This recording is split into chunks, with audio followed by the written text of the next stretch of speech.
नमस्कार, मैं हूं प्रदीप विश्वकर्मा और आप देख रहे हैं आज का मुद्दा। और आज का हमारा मुद्दा है दिवाली के मौसम में कर्मचारियों को मिला तोहफा, क्या बढ़ेगी जीडीपी?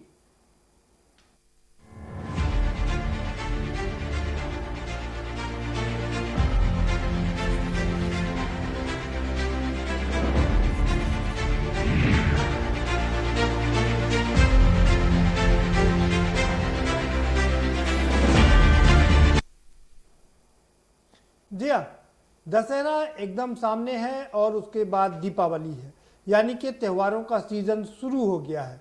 और इधर सरकार ने केंद्रीय कर्मचारियों, पब्लिक सेक्टर यूनिटों और साथ ही साथ में जो बैंक है, सरकारी बैंक हैं, उनको एक बड़ा तोहफा दिया है।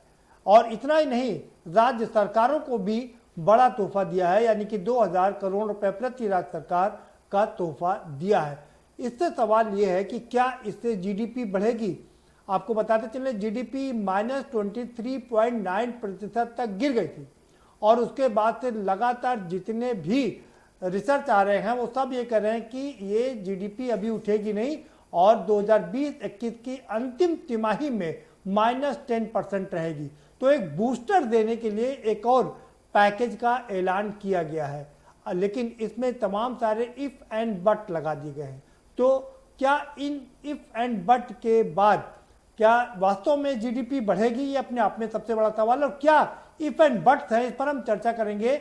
और इसके बाद लेकिन जो सरकारी कर्मचारियों को तोहफा दिया गया है, काफी लंबे समय से परेशान दिखाई दे रहे थे, कभी समय पर आने को लेकर के, कभी दूसरी चीजों को लेकर के, कभी पेंशन में की दिक्कत को लेकर के, या फिर 55 साल के रिटायरमेंट को लेकर, या उससे पहले और तमाम चीजें थी जिसको लेकर के कर्मचारी काफी हताश, निराश और परेशान थे। लेकिन इस बार सरकार ने इनको खुश करने की कोशिश की है। लेकिन क्या केंद्रीय कर्मचारी, पब्लिक सेक्टर यूनिट और केंद्र और सरकारी बैंक खुश होंगे, उनके कर्मचारी खुश होंगे? ये अपने आप में सबसे बड़ा सवाल है और इसी पर चर्चा करेंगे।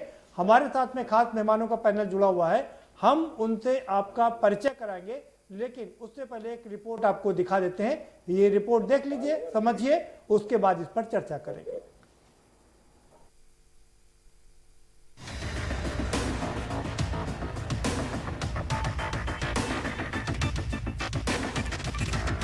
काउंसिल की 43वीं बैठक से पहले वित्त मंत्री निर्मला सीतारमण ने कहा कि मांग को बढ़ाने की दिशा में खर्च किए गए अग्रिम में राशि दी जाएगी। उन्होंने कहा कि एलटीसी कैश वाउचर योजना और स्पेशल फेस्टिवल एडवांस योजना शुरू की जाएगी। एलटीसी व त्योहारों के लिए एडवांस से 36,000 करोड़ रुपए की अतिरिक्त उपभोक्ता मांग पैदा होगी। वहीं राज्यों को अतिरिक्त पूंजीगत व्यय से 37,000 करोड़ रुपए की उपभोक्ता मांग पैदा होगी। इस तरह कुल 73,000 करोड़ रुपए की उपभोक्ता मांग पैदा होगी। Is on the LTC cash voucher scheme. You're all aware that government employees and many organized sector employees have had their jobs protected, their salaries protected, and as a result, some initial indications show that savings have increased. Special festival advance scheme अगले 6 महीने के लिए उपलब्ध है। इस योजना के तहत केंद्र सरकार अर्थव्यवस्था में मांग को प्रोत्साहन के लिए अपने सभी कर्मचारियों को एक मुश्त 10,000 रुपए का विशेष त्योहार अग्रिम देगी। राशि को 31 मार्च 2021 तक खर्च करना होगा। यह प्रीपेड रुपे कार्ड के रूप में दिया जाएगा और कर्मचारी 10 किश्तों में इसे जमा करा सकते हैं। Reviving it just this one time, and this time we are giving 10,000 rupees for all central government employees, irrespective of their position, rank, gazetted, non-gazetted, it doesn't matter, 10,000 rupees, and this shall be repaid in 10 installments. Back again, they would give it in 10 installments. वित्त मंत्री के बयान के बाद जो तथ्य सामने आए हैं उसमें यही कहा गया है कि कैश वाउचर्स से केंद्रीय कर्मचारी कोई भी सामान को खरीदने और सर्विस के लिए कर सकते हैं, लेकिन उसे एलटीसी की रकम का 3 गुना खर्च करना होगा। कर्मचारियों को वो भी सामान खरीदने होंगे जिन पर 12% या उसके ऊपर जीएसटी लगता हो। सामान सिर्फ जीएसटी रजिस्टर्ड वेंडर्स से ही खरीदना होगा। कर्मचारियों ने जहां खर्च किया है उसकी इनवॉइस भी दिखानी होगी, तभी उसे छूट मिलेगी। इसके अलावा केंद्रीय कर्मचारियों को मिलने वाली 10 दिन के लीव इनकैशमेंट को भी खर्च करना होगा। ये सारे खर्चे उसे 31 मार्च 2021 तक करने होंगे। ये सभी खर्चे और खरीद का पेमेंट डिजिटल मोड में ही होना चाहिए।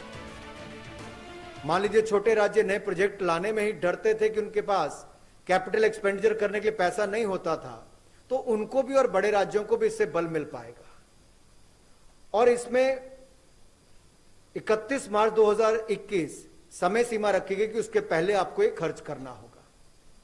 जब इससे पहले खर्च होगा तो अर्थव्यवस्था में जब पैसा आएगा तो इससे और गति अर्थव्यवस्था को मिलेगी और इससे आगे भी बढ़ावा मिलेगा।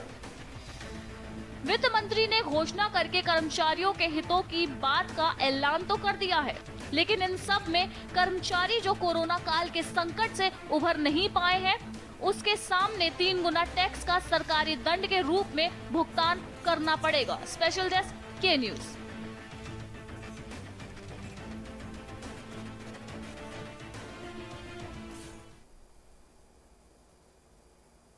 जी हाँ, अर्थव्यवस्था गड़बड़ा गई है। कोरोना ने बुरी तरीके से धराशायी कर दिया है इस अर्थव्यवस्था को।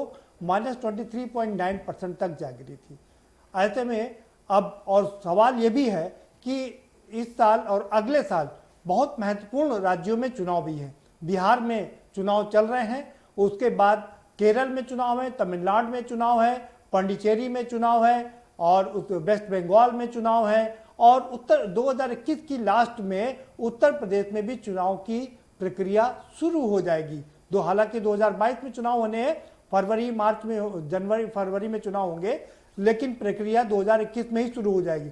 तो 2021 तक अगर अर्थव्यवस्था नहीं सुधरी तो सरकार को काफी दिक्कतों का सामना करना पड़ सकता है। तो क्या ये जो फेस्टिवल बोनांजा है उससे ये इकोनॉमी रोबस्ट होगी, इसी पर चर्चा करेंगे। हमारे साथ में खास मेहमानों का पैनल है, हम उनसे आपको परिचय करा देते हैं। हमारे साथ वीरेंद्र तिवारी जी जुड़े हुए हैं हैदराबाद से, वो केंद्रीय कर्मचारी यूनियन के अध्यक्ष हैं। बहुत स्वागत है आपका वीरेंद्र जी।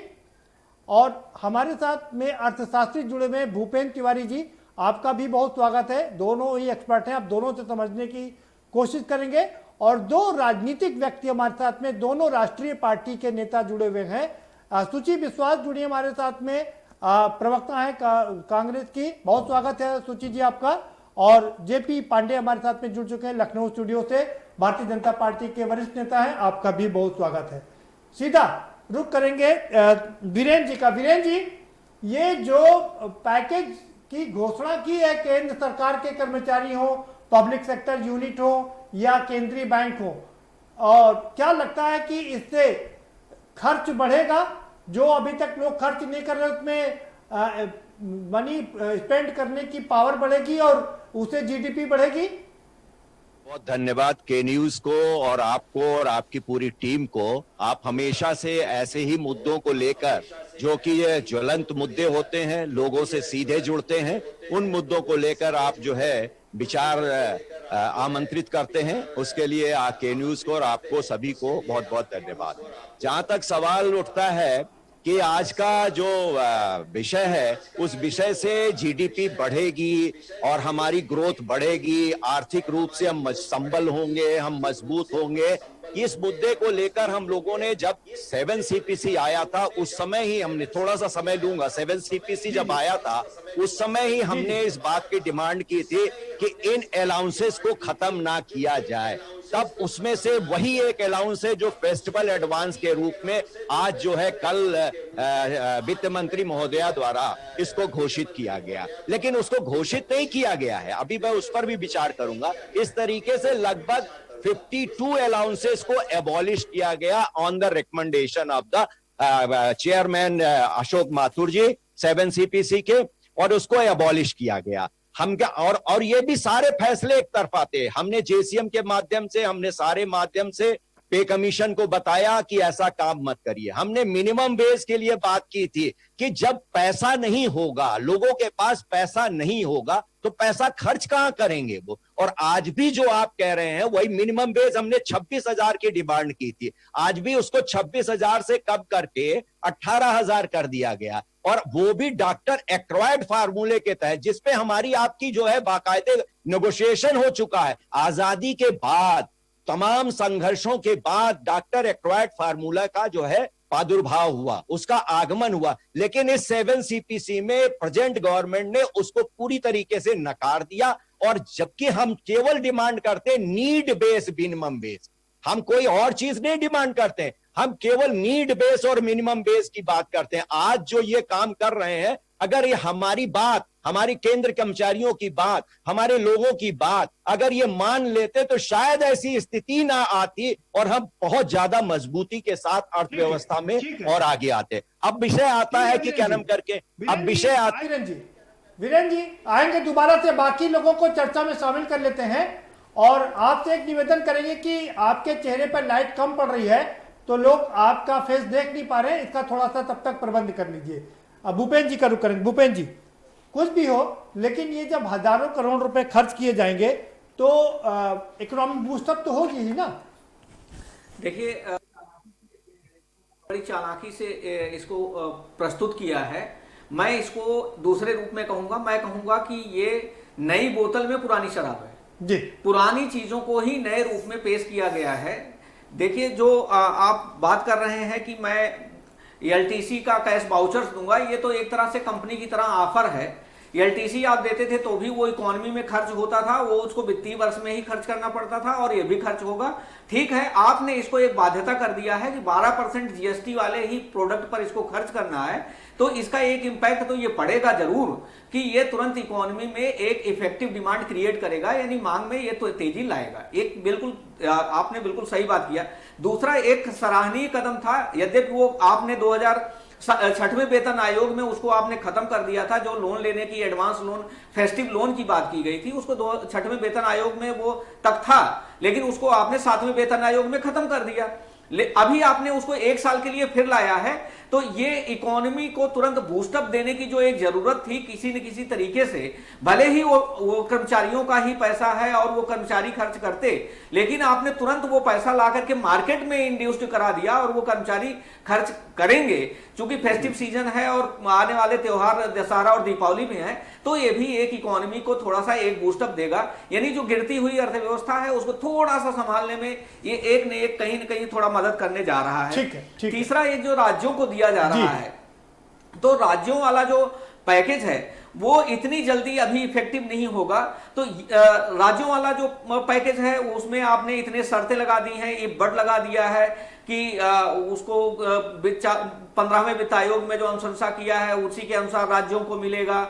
दूसरा यह है कि जो भारत आत्मनिर्भर भारत योजना के तहत जो 3 शर्तें पूरी करेंगे उनको पैसा मिलेगा।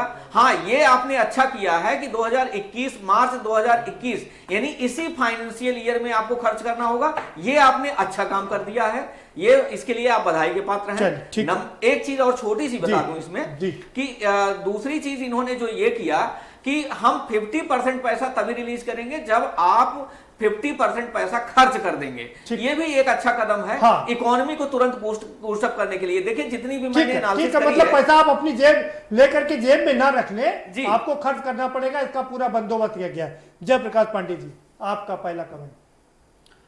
देखिए प्रदीप जी, इस बात पे सारे लोग सहमत हैं, और आज से ही नहीं, सारे क्लासिकल अर्थशास्त्री मानते थे जब भी किसी दैवी विपदा से या राष्ट्र के आंतरिक समस्या से आर्थिक संकट आता है तो सरकार हस्तक्षेप करके मांग ही बढ़ाती है। और ये 1929 में जब सबसे बड़ी मंदी आई थी, यूरोप तबाह हो गया था, रूजवेल्ट साहब की न्यूक्लियर डील भी थी, जबकि वो पूंजीवादी राष्ट्र था, तब भी वो इंफ्रास्ट्रक्चर में इन्वेस्ट करके फंड फ्लो किया जिससे मांग आए।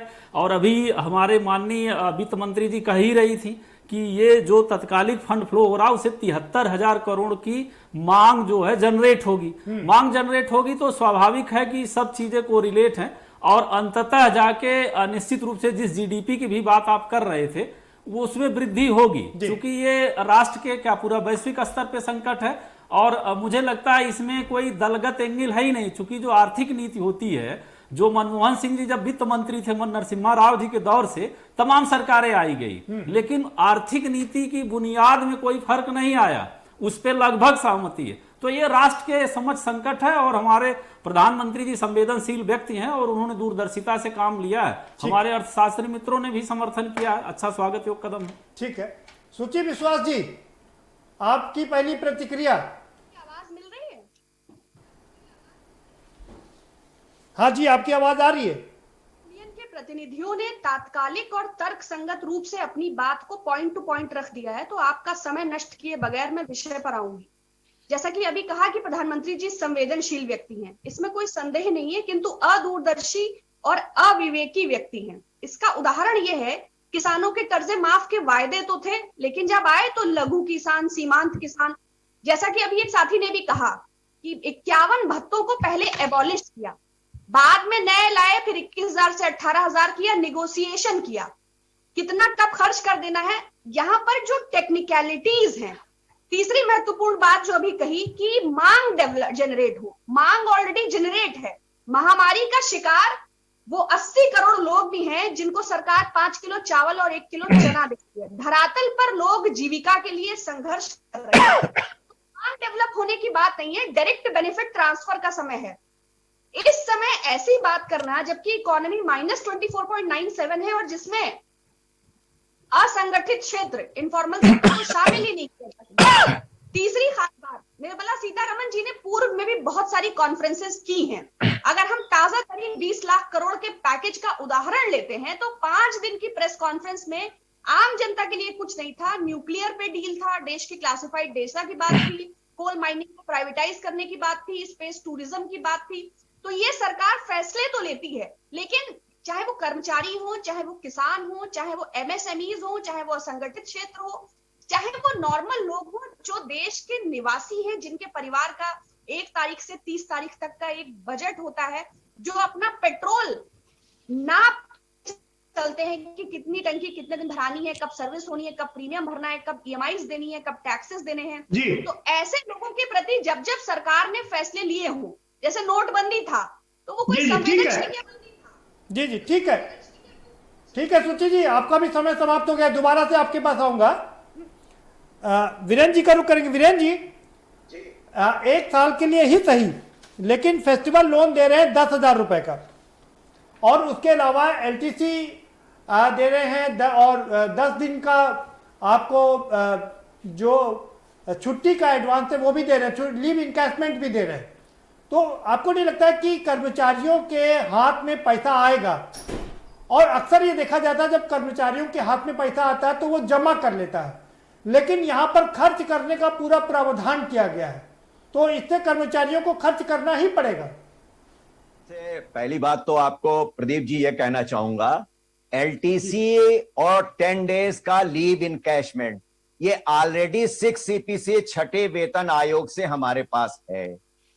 जहां तक फेस्टिवल एडवांस है ये भी 6ठे वेतन आयोग से हमारे पास था, और ये तो 7 सीपीसी ने फेस्टिवल एडवांस को काट दिया, और 1 साल के लिए नहीं किया है प्रदीप जी, ये मात्र जनवरी 21 तक है, अक्टूबर से और जनवरी 21 तक, और मार्च 21 तक है, मार्च 21 तक देना है इस पैसे को। जी जी, तो ये नहीं है कि क्या कर, बिल्कुल ठीक कर रहे हैं, मार्च 21 तक जमा कर देना है, वाली बात नहीं कर सकते हैं, लेकिन कहीं पे निशाना, कहीं पे निगाहें, कहीं पे निशाना है हुजूर आला, समझ गए ना। और अब बताइए कि आप हमको उस पैसे को कहां दे रहे हैं? प्रीपेड रुपे कार्ड में।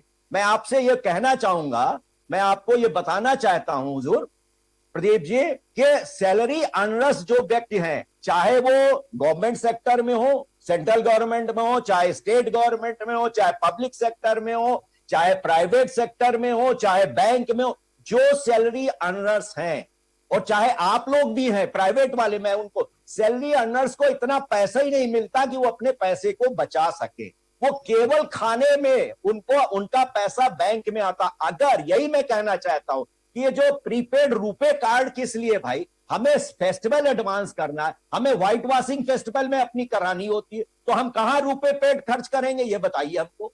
अरे हाँ, दिवाली आ रही है, दिवाली पे आप देने जा रहे हो और हम कहां से व्हाइट वॉशिंग कराएंगे? वीरेंद्र जी, तमाम सारे खर्चे होते हैं दीपावली में और इसमें त्योहारों में तमाम सारे खर्चे होते हैं। घर का लोग रेनोवेशन करवाते हैं, सोफा चेंज कराते हैं या टीवी नया लेते हैं, बहुत सारी चीजें त्योहारी सीजन में नई चीजें लेने का प्रावधान है। तो अगर ये चीजें खरीदी जाएंगी, जब सरकार पैसा देगी और आपके पास हाथ में पैसा रहेगा, तो आपको खरीदने में कोई दिक्कत नहीं होगी। डिमांड ही थी कि आप इसको वन टाइम मीजर क्यों कर रहे हैं? आप इसको खोल दीजिए ना। आप वन टाइम मीजर क्या आप ये समझ रहे हो कि जनवरी 21 के बाद आपकी इकोनॉमी इतनी तेजी से बढ़ जाएगी कि आपको इसकी जरूरत नहीं पड़ेगी? अरे आप इसको खोल दीजिए, क्योंकि सप्लाई और डिमांड का मामला है हमेशा। नहीं, लेकिन फेस्टिवल एडवांस तो पहले 3,000 ही था ना वीरेंद्र जी। अब वो बढ़ा करके अब महंगाई छठे से लेके कहां तक पहुंच गई है हजूर?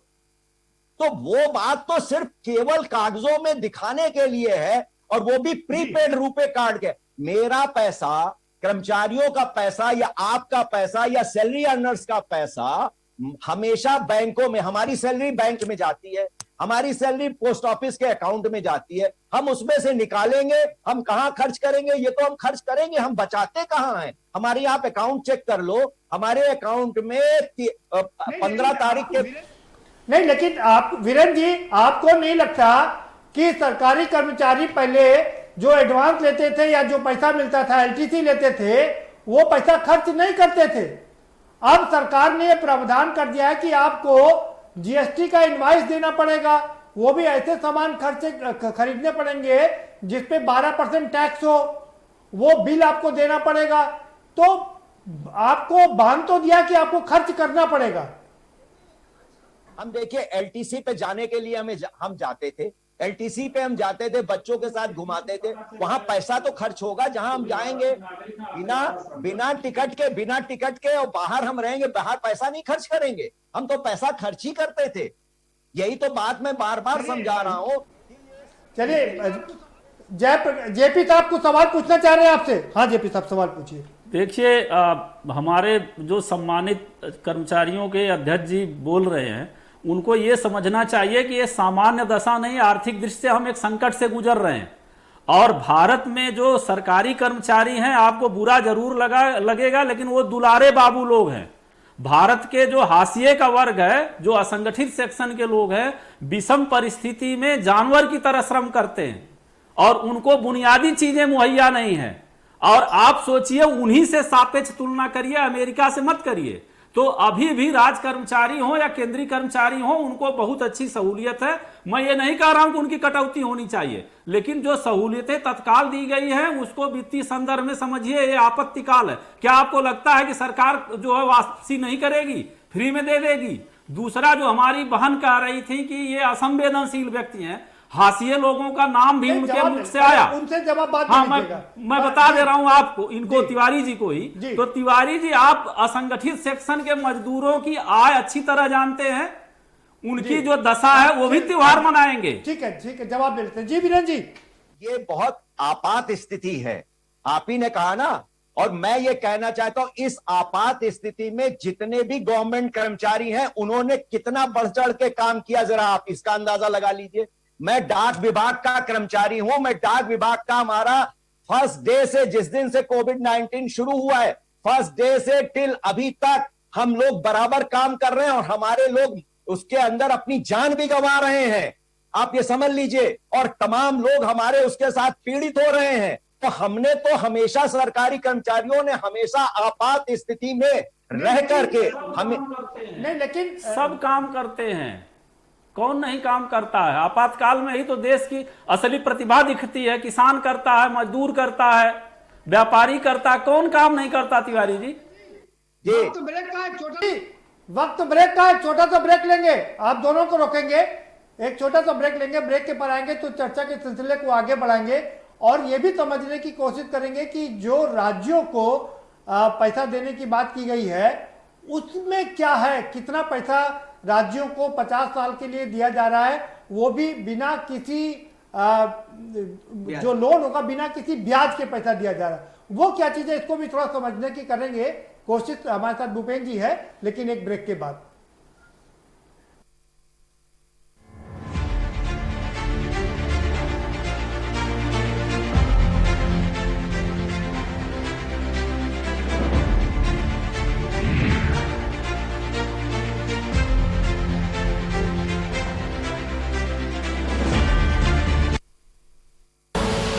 आप देख रहे हैं के न्यूज, खबरों का सारथी। लम्हे छोटे से ये जिंदगी से भरे, इन्हें हाथों में भर ले और जी ले जरा। मुसाफिरा तू है चला, मुसाफिरा रे। छोटे छोटे लम्हों का अनोखा सफर, कमला पसंद, अनोखा स्वाद। GGS Education Group launches 20% discount on academic fee of courses MBA, BBA, BCA, BFSI and GM, D Pharma, B Pharma. Offers best infrastructure, best transport facility, best academic service and best placement service. Register today to avail 20% discount. Call 9971 496 497 or visit the campus Kanpur Lucknow Highway near Unnao. GGS Education Group. खुदी को आजमाया है तो ये अंदाज आया है, खुदी को आजमाया है तो ये अंदाज आया है। तुम में भी मैं हूं, शुद्ध प्लस पान मसाला। आप देख रहे हैं के न्यूज, खबरों का सारथी।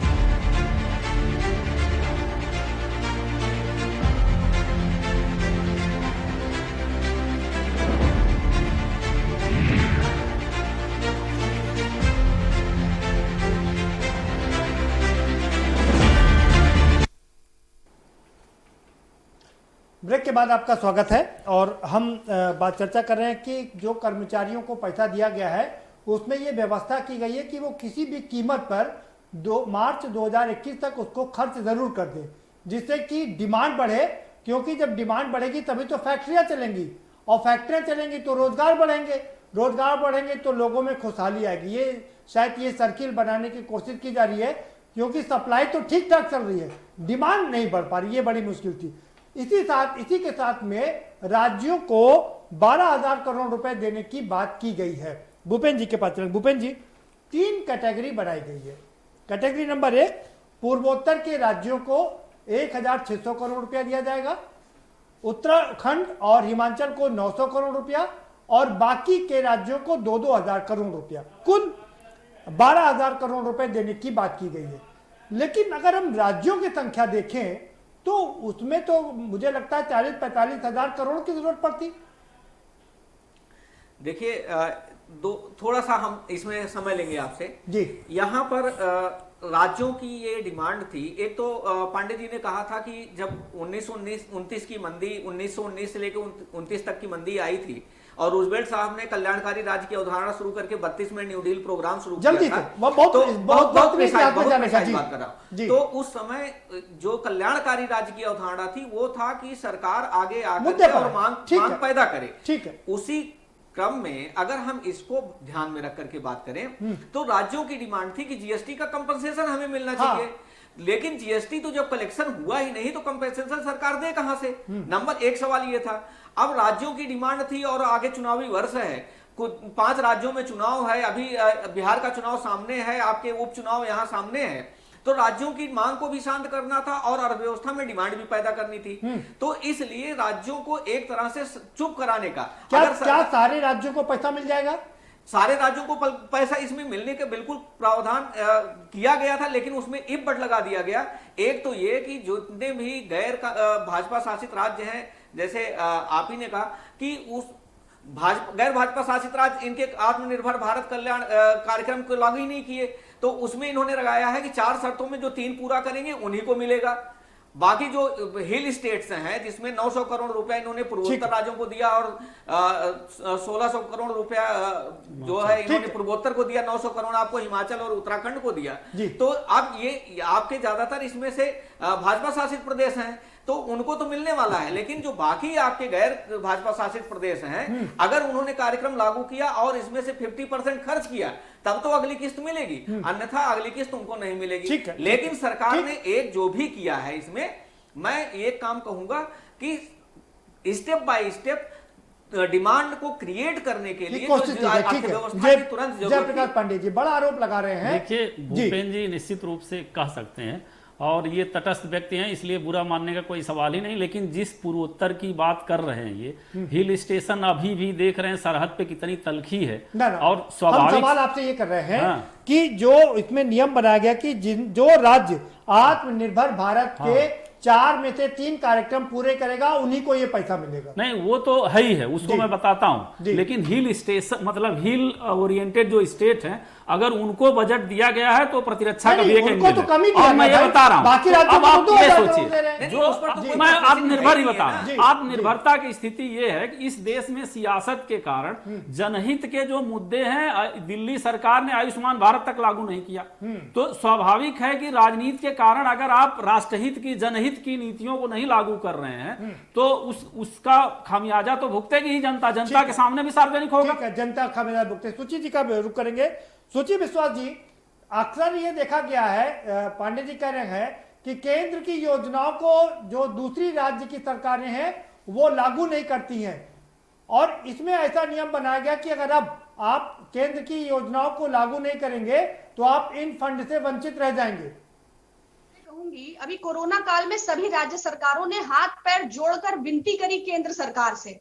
ममता बनर्जी तो खफा तक हो गई, तमाम राज्य सरकारें जहां भाजपा की सरकारें हैं वो बोल नहीं सके, भारी कर्जों के साथ।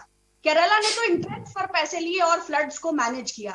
तो केंद्र सरकार ने प्रोक्योरमेंट के सारे राइट्स तो अपने पास रखे हैं और राज्य सरकारों को जीएसटी के लिए भी लटका के रखती है। राज्य सरकारें बहुत गंभीर आर्थिक संकट से जूझ रही हैं, तो वो बहुत असहाय हैं, उनकी स्थिति बहुत दुरूह है और बहुत भारी भारी बकाया है।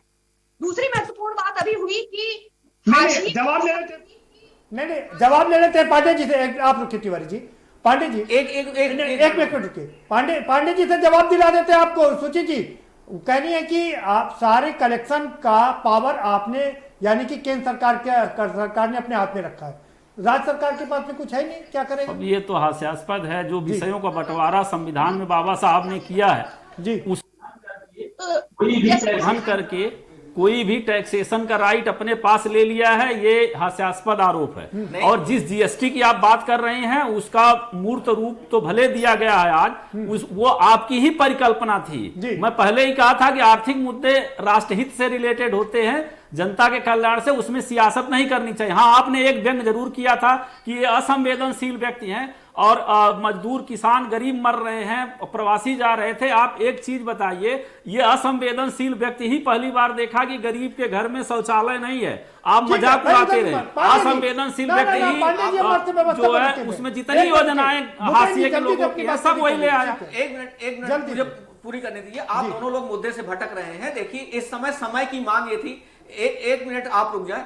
समय की मांग थी कि इस समय अर्थव्यवस्था में मांग पैदा किया जाए, ना कि पूर्ति पैदा हो। ऐसे क्षेत्र में सरकार खर्च करवाना चाहती थी पैसा। देखिए जहां पर सरकार की आलोचना करनी वहां आलोचना करिए, जहां पर तारीफ करनी वहां तारीफ करें। देखिए सरकार ने भूपेंद्र जी सीधे मुद्दे की बात कर रहा हूं कि सरकार ने केवल उन क्षेत्रों को चिन्हित किया है, सड़क, डिफेंस, बुनियादी ढांचा, जलापूर्ति। मैं राज्यों की बात कर रहा हूं, राज्यों की ही बात कर रहा हूं। उसी पैसे को यही इसी पर खर्च कर सकते हैं, वही डिफाइन कर रहा हूं कि ये जो राज्यों को पैसा दिया जाएगा वो राज्य इन पैसों को खर्च खर्च करेंगे वो भी बता दिया। ये ठीक करें आप, ठीक वही मैं बता रहा हूं। जी सुची विश्वास जी आप कुछ कह रही थी जी। कोरोना संकट इतना बड़ा था, चाहे एसईएमआर की टेस्टिंग किट्स हो, चाहे वेंटिलेटर्स हो, चाहे पीपीई इक्विपमेंट्स हो, राज्य सरकारें पूरी तरह असहाय दिखी।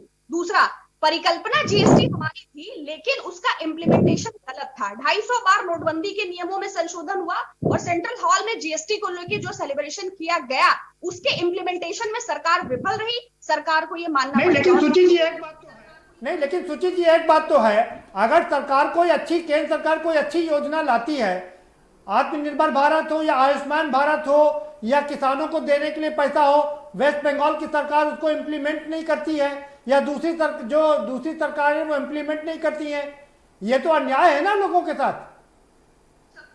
खास बात रह जाएगी इसी बिजी में। अभी आपने हाशिए समाज का जिक्र किया और कर्मचारी संगठन के प्रतिनिधि से सहयोग की आशा करी, उनको तमाम सारी इमोशनल और संवेदनशील बातें कही।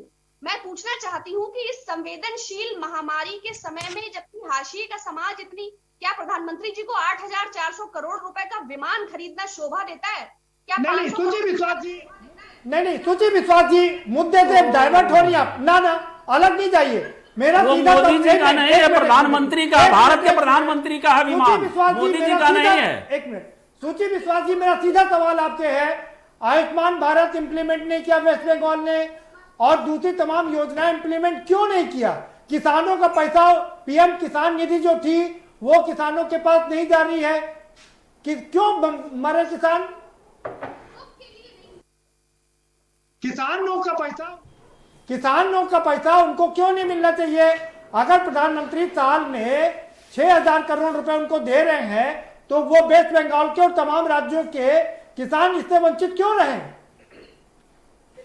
नेक्सस के मुताबिक वो 65% किसान जो 3 से 5 एकड़ की भूमि के मालिक हैं, उनको लेकर ये काले कानून लेकर आते हैं और उनमें से कुछ किसानों को, वो एक परसेंटेज भी है, वो एग्रीकल्चरल सेंसेक्स ने जारी किया है, इस वक्त मुझे याद नहीं, उस परसेंटेज को उसका लाभ मिलता है और बाकी उससे वंचित रह जाते हैं, तो ये भी तो गलत है। कोई वंचित नहीं है। सीमांत किसानों के अकाउंट में 2,000 रुपया पहुंच गया तिमाही, और आपके स्वर्गीय राजीव गांधी जी कहते थे कि 1 रुपया भेजता हूं 15 पैसा पहुंचता है। वो ठीक है, उस लूट को बंद कर दिया मोदी जी ने। ठीक है, ये तय हो गया है। ठीक है, तो इसमें ये तय हो गया है कि बिल्कुल ठीक बात है, 91 की बात है, बिल्कुल ठीक बात है, 91 की बात है भाई, वो अब वो है भी नहीं। ठीक है, वीरेंद्र जी के पास चलेंगे, वापस अपने मेन मुद्दे पर आएंगे। वीरेंद्र तिवारी जी, 2 बड़े ऐलान किए हैं, 2 बड़े ऐलान में एलटीसी कैश वाउचर स्कीम है और फेस्टिवल एडवांस है, और इसको खर्च बड़ा अमाउंट दिया है आपको, और आपसे ज्यादा कोई वो भी नहीं मांगा जा रहा कि आपको बहुत सारे पेपर लगाने हैं, बस खाली आपने जो खर्च किया है उसका वो पेपर आपको लगाने हैं।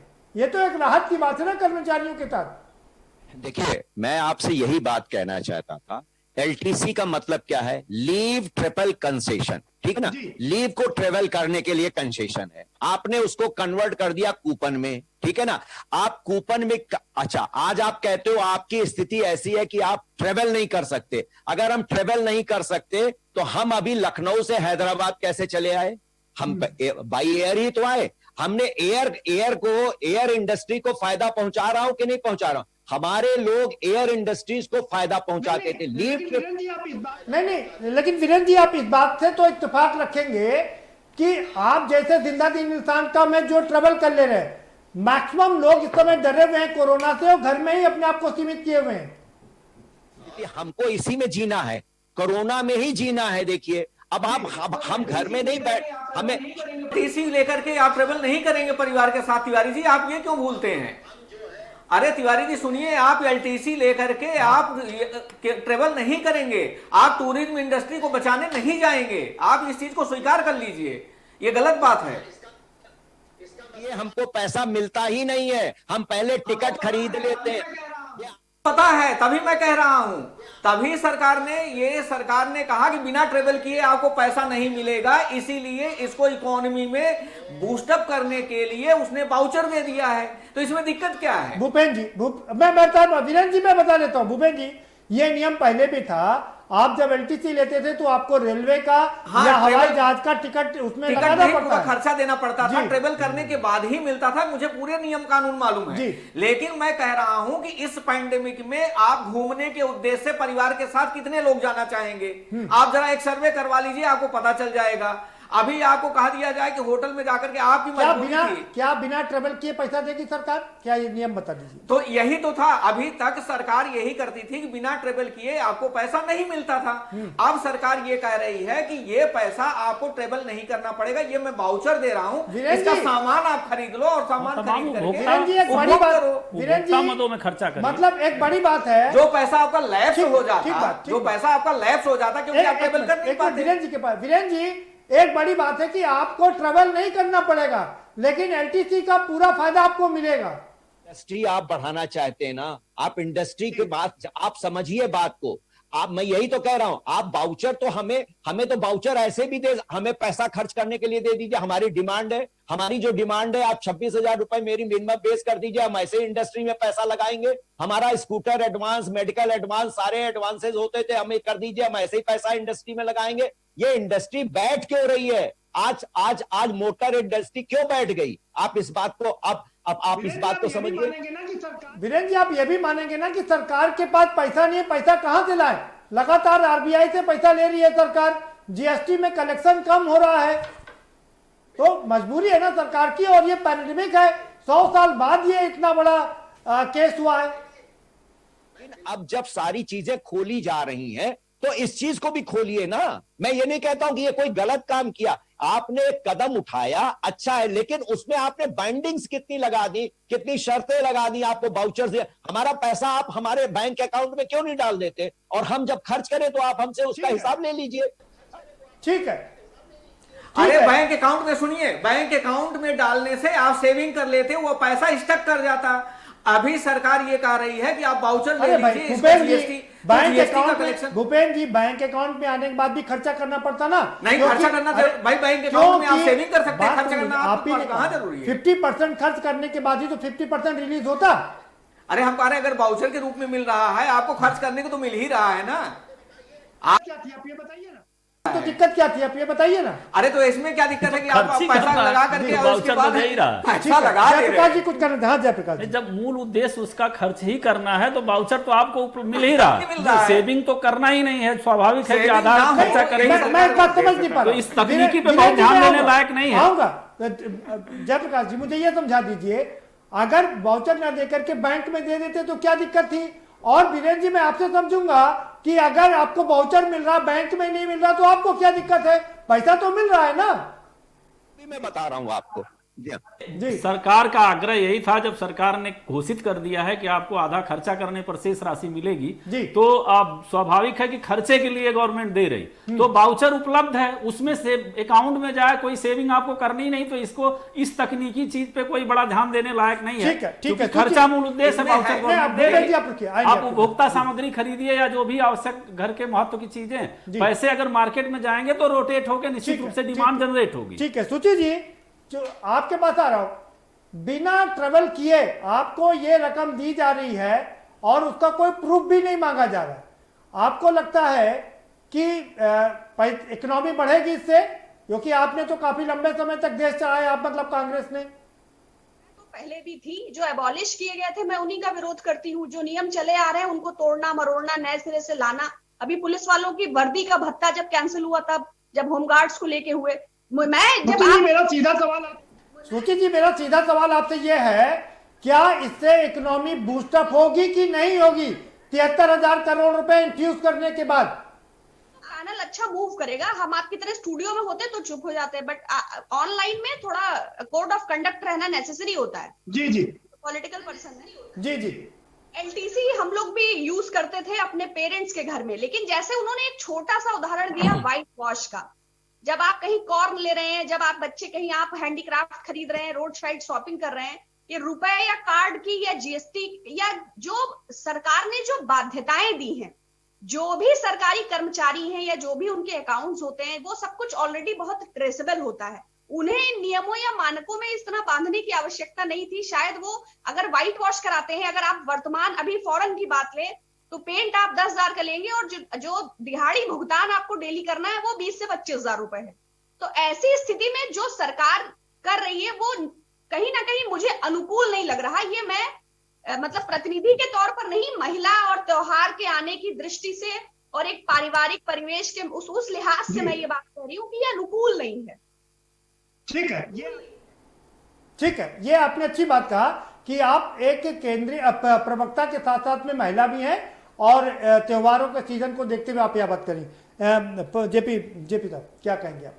नहीं, ये मैं उनको बड़े ध्यान से सुन रहा था सूची जी को जी। लेकिन जैसे एक महिला के दृष्टि से वो कैसे प्रतिकूल हो जाएगा, क्योंकि ऐसा कोई सेक्टर है नहीं जो उसको मतलब मानेगा नहीं, भुगतान नहीं स्वीकार नहीं करेगा। जो भी परचेज करना चाहती हैं वो चाहे वाउचर से हो चाहे जिस भी शक्ल से हो, उसमें प्रतिकूलता कहाँ आएगी? क्योंकि अभी देखिए जो आंकड़ा है इस एपिडेमिक दौर में भी 55% हमारे मतलब वृद्धि हुई है डिजिटल भुगतान में। तो स्वाभाविक है कि वाउचर भी लोग स्वीकार करेंगे। मुझे तो नहीं लग रहा कि इसमें प्रतिकूलता कोई आएगी। अगर कोई टेक्निकल एंगल हो तो बताएं तो हम लोग समझ, और अगर होगा भी तो लोकतांत्रिक सरकार सुधार लेगी। लेकिन आप ये भी मानेंगे ना, रुपए चलता नहीं है, रुपए का नंबर आता नहीं है, डिजिटल में तमाम सारी दिक्कतें हैं। पेटीएम तो चल जाता है, रुपए में बहुत सारी दिक्कतें नहीं, लेकिन फिर भी ग्रोथ बड़ी अच्छी है, 55% की ग्रोथ है तो धीरे धीरे सुधरेगा। टेक्निकली तो हम सक्षम देश है। सोचिए जी, मेरा एक सवाल था आपसे, आपने वो सवाल ढक कर दिया। मैं दोबारा आपके बात में आऊंगा। 73,000 करोड़ रुपए खर्च होगा तो इकोनॉमी बूस्टअप करेगी ना? सरकारी कर्मचारी जो दिए खरीदेंगे, जो बत्ती का तेल खरीदेंगे, जो शॉपिंग, इकोनॉमी बहुत सारे लोगों के सामंजस्य और समन्वय से बनती है। और लगातार क्योंकि कोरोना अभी आया है मगर जो डिग्रेड हो रहा है ना वो पिछले क्वार्टर्स को भी अगर हम देख रहे हैं तो वो बराबर हो रहा है। तो इसमें काफी संशय है। मेरे अनुसार इकोनॉमी तब बूस्ट होगा जब सरकार एमएसएमईज को डायरेक्ट बेनिफिट ट्रांसफर के माध्यम से असंगठित क्षेत्र को सोचिए जी एमएसएमई को कितना पैसा ऑलरेडी सरकार दे चुकी है। जब रोटेट होगा, क्योंकि जिस तरह इसको ऑफ कर दिया गया सिस्टम को, तो पुनः इसको ऑन होने में it will take some more time. वो तो सारे सर्वे यही कह रहे हैं कि जो 2021 के तिमाही में, अंतिम तिमाही में जाकर के अपनी इकोनॉमी खड़ी हो पाएगी। ये तो सारे सर्वे कह रहे हैं, लेकिन ये जो बूस्टअप किया गया है इससे थोड़ा जल्दी रिकवर नहीं हो पाएगी क्या? नहीं करती। सर्वे तो कह रहे थे योगी जी नंबर 1 मुख्यमंत्री और हाथरस कांड में आपने देखा। तो सर्वे पर I really don't trust what the survey is saying and what the TRP is saying. What we are facing in business, household, in public life, और वो स्थितियां बहुत ही 1,82,00,000 लोग घर बैठ गए हैं, जॉबलेस हो गए हैं। जो कंपनीज में जा रहे थे उनको पिंक स्लिप्स मिल गई है और तमाम को काम पर वापस बुलाया नहीं गया है। आदमी इन परिस्थितियों में कैसे त्योहारों को मनाएगा और सरकार उसको लेके कितना सोच विचार कर पा रही है? क्या जॉब क्रिएशन है? क्योंकि ठीक, ये सवाल आपका वाजिब है। जेपी साहब आपने ही कहा कि असंगठित क्षेत्र पे सबसे ज्यादा मार पड़ी है और नौकरी चली गई है। सरकारी कर्मचारियों की सोचा असंगठित क्षेत्र क्या करेगा, कैसे मनाएगा? प्रदीप जी, हमारी सरकार जो है जब से ये महामारी आई है और लॉकडाउन के बाद जैसे जैसे ढील मिल रही है, अर्थव्यवस्था का शायद यही सरकारी सेक्शन अंतिम सेक्शन है। कोई क्षेत्र अछूता नहीं है जिसपे सरकार ने बड़ी उदारता से पैकेज नहीं दिया। चाहे बैंकिंग रही हो, वित्तीय संस्थान रहे हो, चाहे उद्योग हो, ऑटोमोबाइल हो, होटल, सबको दिया। तो स्वाभाविक है कि सरकार के जितना बस में है वो प्रयास कर रही है कि सब लोग फिर से खड़े हों। और जो समस्या आई है, जीडीपी गिरी है, वो स्वाभाविक है जब अनलॉक आर्थिक क्रिया हमारी हो नहीं पा रही थी। लेकिन ये भारत है और लोगों को जनता पे विश्वास करना चाहिए। जब जब इसमें विपदा आई है दुनिया के साथ हम सबसे पहले उठ खड़े होते हैं। भारत सीना तान के खड़ा हुआ है जब जब विपदा इसमें कोई। भूपेंद्र जी देखिए, एक तो ये चुनावी वर्ष को ध्यान में रख करके इकोनॉमी को बूस्टअप करने के लिए जो भी करना चाहिए था कि इकोनॉमी में डिमांड तो क्रिएट हो लेकिन सप्लाई ना क्रिएट हो, यही सबसे बड़ी जरूरत थी। तो डिमांड क्रिएट करने के लिए सप्लाई ना क्रिएट हो मतलब क्या? डिमांड क्रिएट होगी तो सप्लाई अपने आप बढ़ेगी। ना, मेरी बात सुनिए। पहले सप्लाई अगर क्रिएट हो जाएगी, अगर पहले पूर्ति बढ़ जाएगी तो इसका मतलब है कि उद्योग धंधे लेकर के मार्केट में पहुंच जाएंगे तो रिसेशन आ जाएगा। अगर पहले डिमांड बढ़ेगी फिर सप्लाई बढ़ेगी। भूपेंद्र जी, सप्लाई एकदम लाइन पर आ रही है, डिमांड नहीं बढ़ रही है। तो इसीलिए यहाँ पर यह है कि लोग खरीद देने, परचेसिंग पावर नहीं है। तो वही सरकार तो परचेसिंग पावर देने जा रही है। सुनिए, वही मैं कह रहा हूं कि डिमांड, इसीलिए सबसे पहले जरूरत होती है कि डिमांड बढ़े। डिमांड बढ़े, फिर पीछे पीछे सप्लाई बढ़े, तो जाकर के अर्थव्यवस्था बाहर से दुष्चक्र से निकलती है। यही करने के लिए जो सरकार कह रही है कि हमारे इस कदम से 73,000 करोड़ रुपए की मांग उत्पन्न होगी। अगर इस 73,000 करोड़ रुपए की मांग उत्पन्न हो गई तो अर्थव्यवस्था में जो अभी आरबीआई ने भी प्रेडिक्शन किया है कि अर्थव्यवस्था करीब -9 पॉइंट के आसपास रहेगी, वो अगले जाकर के मार्च में कहीं जाकर के पॉजिटिव होने की संभावना है। तो इसलिए जब भी अर्थव्यवस्था रिसेशन में आती है तो आपको एक ऐसे क्षेत्र में निवेश करना होता है कि जहां पर मांग ना बढ़े, यानी आप कंज्यूमर सेक्टर को नहीं। इसीलिए सरकार ने ये डिफाइन किया है कि किन किन क्षेत्रों में, इवन की जब एलटीसी भी दे रही है तो कह रहे हैं किन क्षेत्रों में आप खर्च करिए, इसीलिए क्षेत्रों में नहीं खर्च करिए, वो सामान खरीदिए जिस पे जीएसटी 12% हो। नहीं, वो सामान खरीदिए जिससे डिमांड तुरंत सप्लाई न बढ़े, बल्कि डिमांड तुरंत बढ़ा जाए, इफेक्टिव डिमांड बढ़े। तो इसको हम कहते हैं अपनी अर्थशास्त्र की भाषा में प्रभावी मांग। और प्रभावी मांग बढ़ने से अर्थव्यवस्था गरीबी इस दुष्चक्र से निकलेगी। ठीक है बीरेन जी, मैं आपके पास आ रहा हूं। मैं ये कहना चाह रहा हूं, काफी समय से आपने खुद दुख अपना व्यक्त किया कि 41 या 51 आपके जो 52 जो आपको भत्ते मिल रहे थे वो खत्म कर दिए गए, लेकिन काफी समय बाद आपको राहत मिल रही है। तो उम्मीद कर सकते हैं कि क्या कि दीपावली में ये दीपावली का बोरंजा होगा, कर्मचारी खुश होंगे, देश में दिवाली अच्छी से मनेगी और मांग भी बढ़ेगी, देश तरक्की करेगा। मैं बिल्कुल सही आपने कहा। देखिए कहीं ना कहीं ये सोच तो है, लेकिन कोई ना कोई सरकार में अड़ंगे लगागा, कोई ना कोई है। देखिए आपको पता था कि फेस्टिवल का समय है, हम फेस्टिवल एडवांस दे देंगे तो वो बाजार में पैसा आएगा। ये सबको पता है कि फेस्टिवल के समय में पैसा आता है। ये सबको पता है कि क्या नाम करके हम कैश वाउचर्स देंगे, लेकिन कैश वाउचर्स में क्या लगा दिया, non food related to GST होगा। नॉन फूड, देखिए आप, यानी खाने के लिए आप नहीं पैसा खर्च कर सकते कैश वाउचर को। नॉन फूड और जीएसटी कौन सी होगी, जिसपे 12% से कम होगी वो नहीं कर पाओगे, वो खरीदोगे जो 12%। आप सोचिए। ठीक है बीरेन जी, जल्दी से जवाब लेते, समय खत्म हो गया। भूपेन जी नहीं 2 मिनट भी नहीं हमारे पास, 1 मिनट बचा है, सबका वो लेना है। बीरेन जी माफ करिएगा, भूपेन जी आप खाने पर खर्च नहीं कर सकते, आपके पास पैसा है लेकिन खाने पर खर्च नहीं कर सकते। नहीं, देखिए इकोनॉमी को संभालने के लिए और जीएसटी को कलेक्शन को बढ़ाने के लिए सरकार पैसा ही केवल खर्च ना करे, सरकार के पास थोड़ा सा पैसा रिटर्न होकर के आए भी तो जीएसटी ऐसे क्षेत्र में खर्च हो जहां से इकोनॉमी को थोड़ी मदद मिले। तो इसमें सरकार ने कोई गलत नहीं किया है। आज मैं सरकार के साथ खड़ा हूं। ठीक है, हम आप ही का सवाल पूछ रहे हैं। वीरेंद्र जी सबसे आप ही का सवाल पूछ रहे हैं। जयप्रकाश जी, सरकार ने पैसे तो दिए लेकिन खाने के लिए नहीं है, खाली बाकी सामान खरीदने के लिए।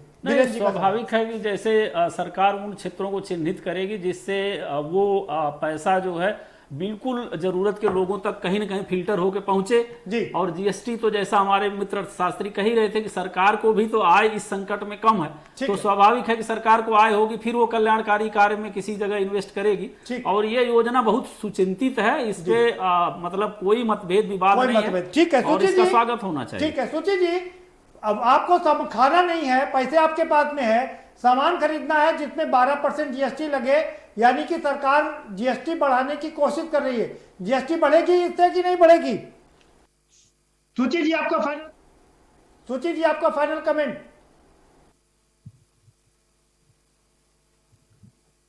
लगता सुची विश्वास जी तक आवाज नहीं पहुंच पा रही है हमारी।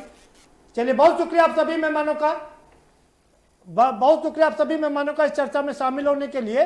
तो कुल मिलाकर के हम ये कह सकते हैं कि ये बात अलग है, चाहे खाने के लिए ना दिया हो पैसे, सिर्फ सामान खरीदने के लिए दिया हो, फेस्टिवल एडवांस भी दे रही है सरकार, 10,000 लीव इनकैशमेंट भी दे रही है, तमाम रियायत और भी दे रही है, और आप ट्रेवल करें या ना करें आपको पैसा दे रही है। तो इससे एक इकोनॉमी में थोड़ा बूस्टअप देखा जा सकता है, जिसे अर्थशास्त्री भी कह रहे थे कि इससे डिमांड बढ़ेगी, प्रभावी मांग बढ़ेगी, और जब मांग बढ़ेगी तो रोजगार बढ़ेंगे, क्योंकि तब हमारी इंडस्ट्री चल पड़ेगी और रोजगार बढ़ेंगे, देश एक बार फिर से आर्थिक तरक्की की ओर चल निकलेगा। फिलहाल इस कार्यक्रम में इतना ही, हमें दीजिए इजाजत और बाकी खबरों के लिए देखते रहिए के न्यूज़ इंडिया।